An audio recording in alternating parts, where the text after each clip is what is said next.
اس کے بھی 4 پہلو ہیں کہ انسانی وجود کو کن 4 طریقوں سے یا 4 پہلوؤں سے تحفظ دیا جا سکتا ہے۔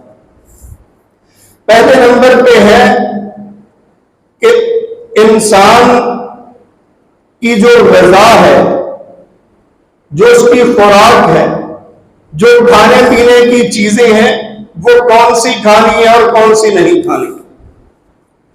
دوسرے نمبر پہ جب انسان کھاتا ہے تو کبھی کبھار زیادہ کھا جاتا ہے تو اس وجہ سے بیماری بھی آتی ہے۔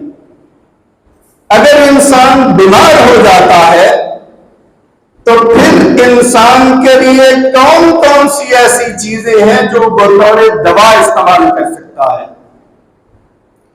یہ دوسرا پہلو ہے۔ اور تیسرے نمبر پہ کہ انسان کے اعضاء خراب ہو جاتے ہیں، کیا ایک انسان کے اعضاء نکال کے دوسرے انسان میں پیوند کاری کی جا سکتی ہے؟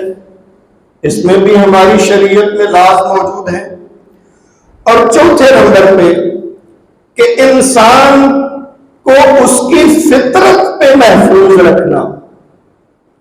اس کا کیا مطلب ہے کہ انسان کے ساتھ کئی ایسی چیزیں آتی ہیں جب پیدا ہوتا ہے جو فطرت ہے، فطرت میں شامل ہے، قانونی طور پہ قدرتی طور پہ آتی ہے، لیکن ان میں سے کچھ ایسی ہیں جن کو ہم انسانی جان کو محفوظ رکھنے کے لیے ان کو کاٹتے ہیں، جیسے ناخن ہے۔ تو انسان نے فطرتی چیزوں کو، جو اس کی فطرت ہے، اس کے اصولوں کے مطابق بھی انسانی وجود کو تحفظ دیا ہے۔